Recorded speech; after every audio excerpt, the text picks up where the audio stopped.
happened 5 years ago and involves a very famous movie star comedian. I won't say his name as he comes out of this story very poorly. 5 years ago, I was performing at the Just for Laughs Comedy Festival in Montreal. I was out there, before my career had taken off over here a bit. I was out there supporting a very famous comedian. I was just doing the 10-minute warm-up in a big theatre like this. And for me, it was a great stage in my career because I'd never been flown overseas to do a gig.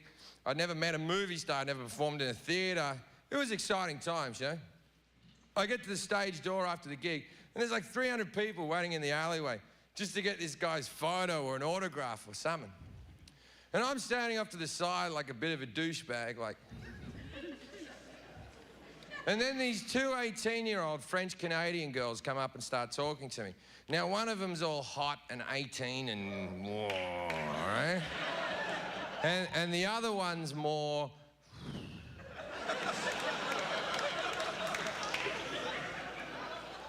fat. So... I'm talking to the two girls. Eventually, the movie star stops doing photos, and he walks over, and the girls lose their fucking shit, right?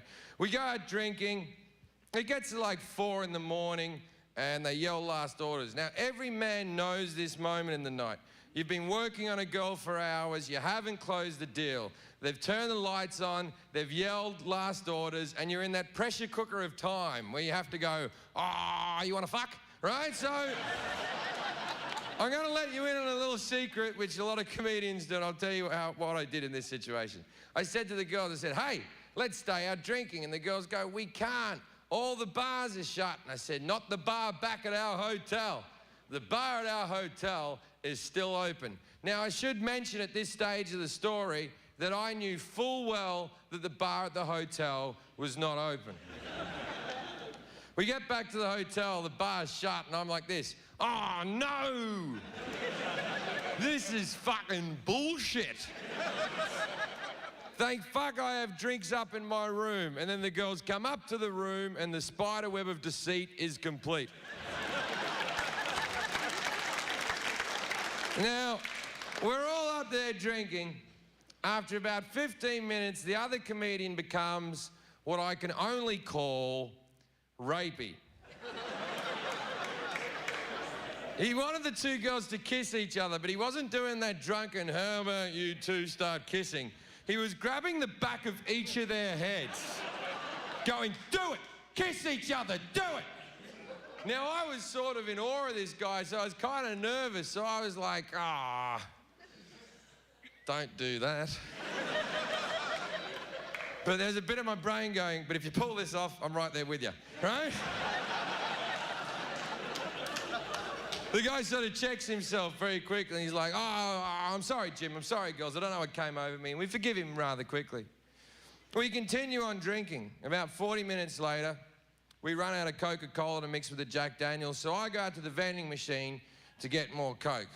I come back in with all these cans of Coke under my arm. Now, obviously, since I've been away, the rapiness has surged back through his veins because he now has one of the girls pinned up against the wall and he's tearing at the top. The other girl's on his back trying to fight him off.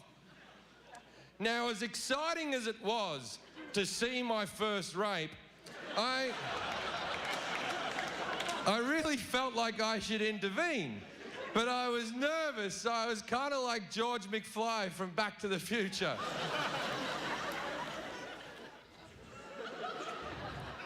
"Hey, you. You get your damn hands off her." And he gave me the most evil look I've ever had from another person. He slammed that girl against the wall. He fought the other one off his back. And he looked at me and he goes, "I'm going to make sure you never work with me again. And you girls can fuck off as well. I'm going to bed." Then he storms out of the room and he slams the door behind him. Now, the girls are about to cry, so I've got to keep things upbeat, right? You know when you're with a child and a child's fallen over and there's that small window of time where the child doesn't know it's hurt itself? And if you just go, "Ah!" the kid sort of goes, "Oh no, what's happened?" So he stormed out, the girls are about to cry, and I'm literally going, whoa! Oh, someone had too much to drink now, didn't they? Oh, don't cry. I'm not gonna rape you. Look. Look. I'll lock the door, okay? He can't get back in, but you can't get out. No, I'm joking. There's no rape. So the girls calm down. I go over to a table in the room and I start cutting up a gram of coke. Now I turn around to offer the girls a line, but the look of horror that is on their faces. These are 18-year-old girls. They'd never seen cocaine. I might as well turn around with a belt around my arm, holding a needle just... So as soon as I saw their faces, I tried to downplay the situation, so I went...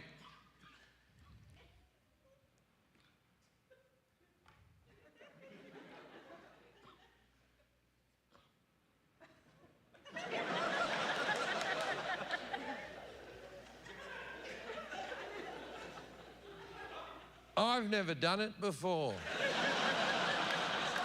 The bad man gave it to me. It's probably horrible. I'm going to throw it away. So I gently raised that kid the same way that I was raised. I beat the fuck out of it.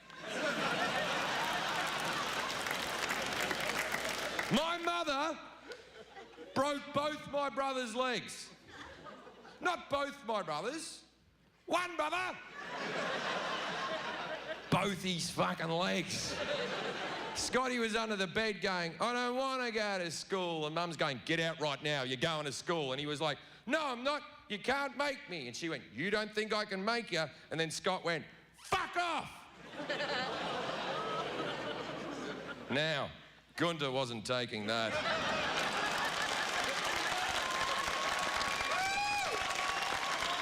She reached under, grabbed him by the shirt, pulled him backwards, yanked him upwards so his shins shattered against the bed frame and the floor. Now, on the upside, didn't go to school that day. Got a couple of extra days off to relax. And for a man who'd allegedly never taken cocaine in his life, I fold the wrap up like an origami ninja. Just...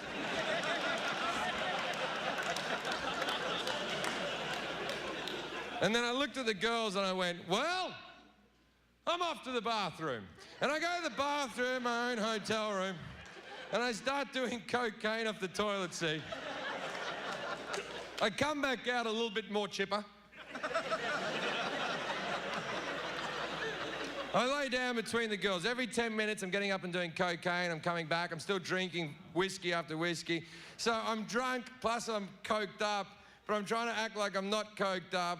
And so I'm trying to hide everything in front of the girls, and that's given me the appearance of cerebral palsy. Because I'm just laying between the girls going...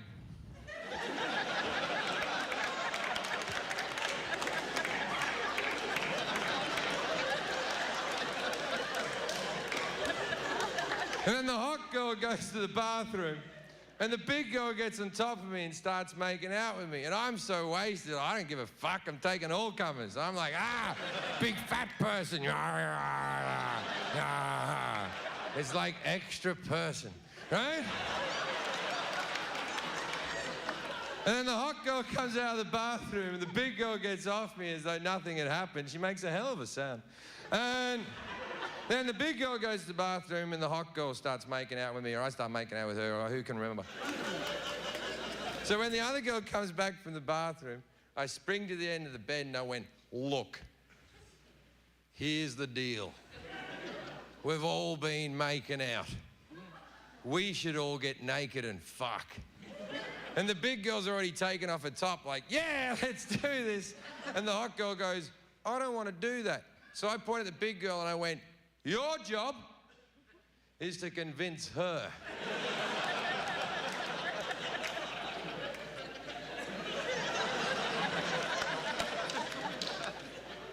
I'm going to the bathroom.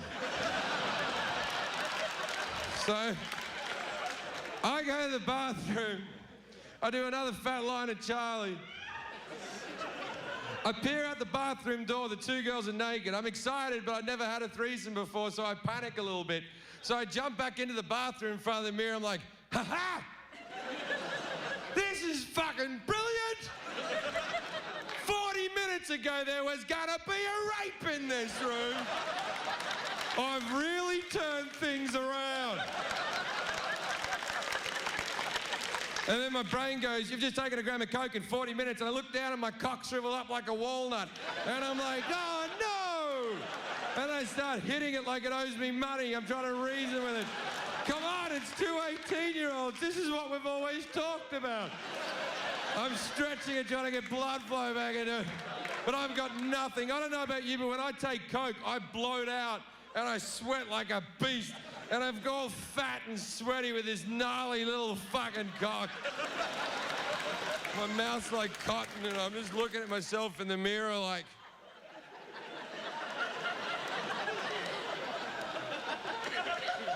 This is you.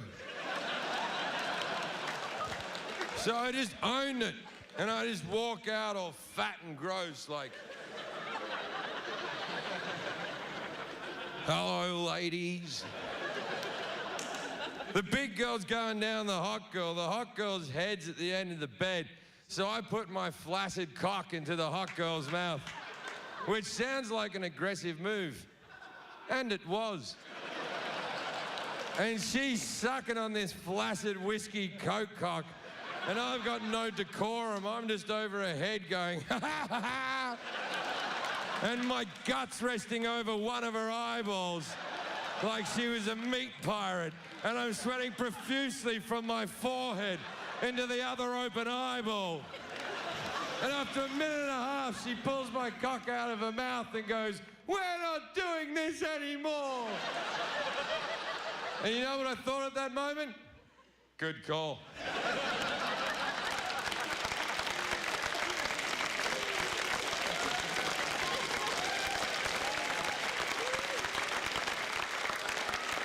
I really pushed that boat out as far into the harbour as maybe it should have gone, you know? I just wanted the girls to go home. I wasn't going to make them happy. All I wanted at this stage of the evening was to have me coke wank. Now, if you don't know what a coke wank is, let me explain. When you take about a gram of cocaine or so and you get home and you're laying in bed and your friends are gone and the sun's about to come up and the depression's about to set in, you masturbate for around 4 hours. It is, but don't think you're enjoying yourself for 4 hours. For 3 hours and 58 minutes, you're in fucking agony, because the cum's right at the end of your cock, but the nerve centre in your brain refuses to pass the message on to shoot it out. And that's what keeps you at the table like a bad gambler. Now, the most important thing with a coke wank is to keep your focus. You lose your focus, you're fucked. You've hit the reset button, you've got to start again. I'll tell you how I do it. I lay on the bed with my laptop really high up on my chest, with the battery burning into my ribcage. I put the most horrific porn I can find on the screen, which often is just women punching each other. I put my hand behind the screen so I don't have to see how violently I'm fucking myself. Then through cuts, abrasions and bruises and using tears as lube, eventually you will come, but you're so dehydrated it doesn't come out in a fluid state. You just shoot like these 6 gelatin chunks. Now, ordinarily, when you come on your chest, it's best to get a towel and mop it up, but this stuff, just roll it in a ball and chuck it in the corner.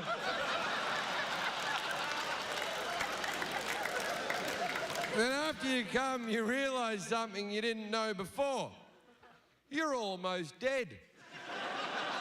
Your heart's beating at a very irregular pace. Your mouth's like cotton, so you peel yourself off the mattress to get water, but your thighs are cramping up. You walk away, you turn around, you see a sweaty outline of your body on the sheet. And it looks like the Shroud of Turin.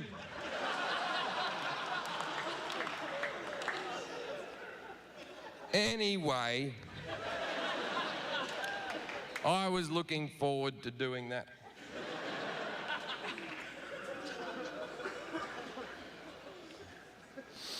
So I said to the girls, I said, you can go home. And the big girl went, but I still want to get fucked. And I went, you're more of a package deal. Now, as soon as I said it,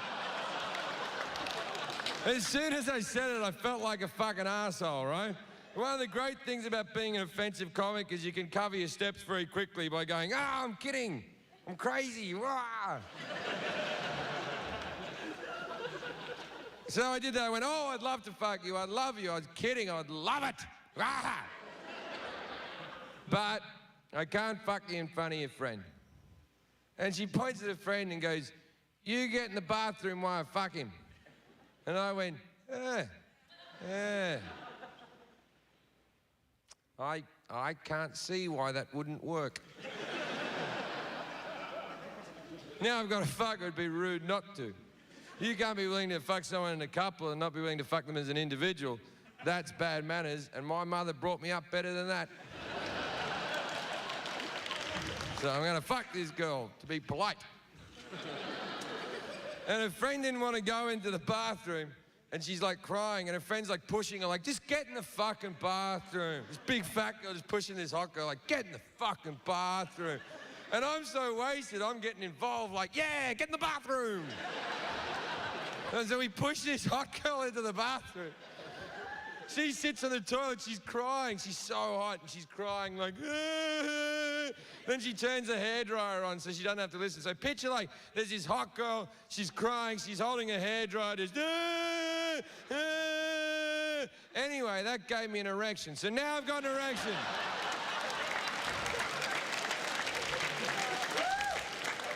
Big question, do I wear a condom? And the answer is no. I was on too many drugs to come. No one's getting fucking pregnant. And let's be honest, 18-year-old Canadian who'd never seen cocaine, let's go out on a limb and say she doesn't have AIDS. And even if she did have AIDS, it wouldn't be the aggressive AIDS. It would be a soft, gentle, girly AIDS. It probably wouldn't kill me. So I got on top of her. I told her I was a premature ejaculator, so I didn't have to fuck her for too long. Because I knew I wasn't going to come, right? So I put my cock in her for like 10 thrusts. I went, and I just pulled out and went, ah. And she went, what was that? And I went, I just came over there. And she goes, no, you didn't. I went, yes, I did. There's heaps of it over there. I wouldn't go over there, you'll get pregnant. It looks like a Jackson Pollock painting over there. Anyway, then we let a friend out of the bathroom. The girls got dressed and they went home. Now that should be the end of the story, but it's not. That story happened 5 years ago. Now this year, I went back to Just for Laughs Comedy Festival in Montreal, and I wasn't supporting some movie star. I was in the big theatre myself, and when I finished the show, I went to the stage door, and there was people waiting for my autograph, and at the end of the queue was the hot girl, all of these years later. And I took her back to my hotel, and I fucked her. Now, the reason I tell you this story is because you should never give up on your dreams.